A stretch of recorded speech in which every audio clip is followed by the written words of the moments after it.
many of you have seen the film Big Hero 6? If you have, you'll recognise Baymax here in front of me. Just need to say that the makers of Big Hero 6 have not endorsed me using this product, but I'm sure they won't mind as it's a free bit of advertising. Imagine Baymax going on a mission. Some people have been taken hostage and here he is, ready to spread his wings, to fly out and to rescue them.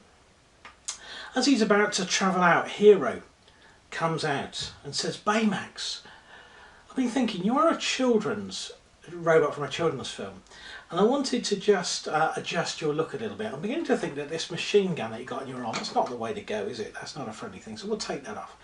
And this pointy thing looks a bit frightening. You might scare someone, so let's take that off too." And actually, I think you've got a really cool design, but actually these wings, they stick out a bit. So what about if we took those off and we just put them down here, like this, out the way.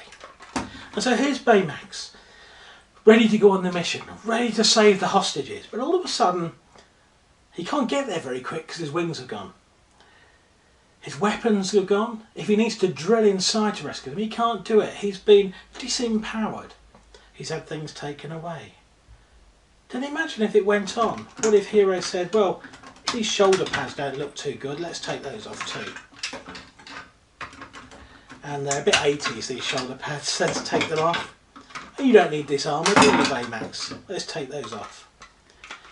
Yep, that's good. And we'll get rid of that too, and then you'll be back just like this.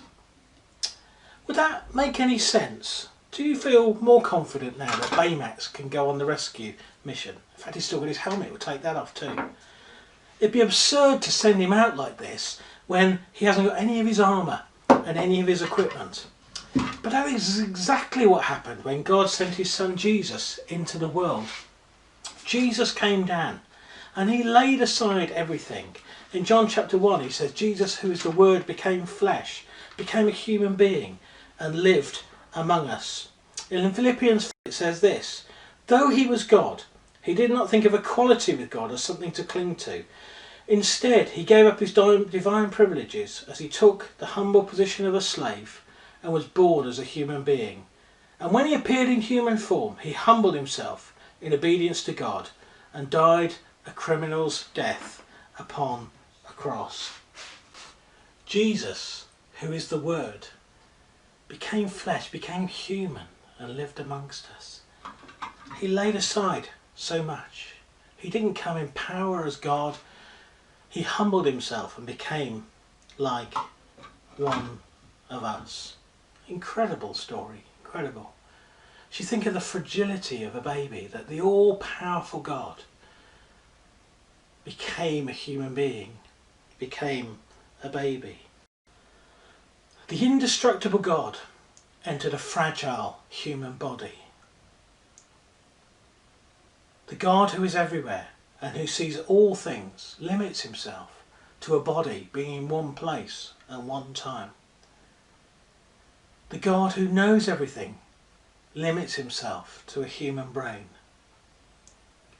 The God who is all powerful becomes human and is limited in what he can do without relying on the Holy Spirit.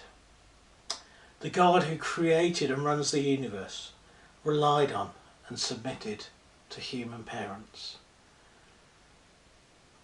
God's love for us is so amazing that he would leave heaven behind, that he would come amongst us in humility, in fragility, that God is born into the ordinary, not into the spectacular. He comes amongst us to demonstrate the love of God.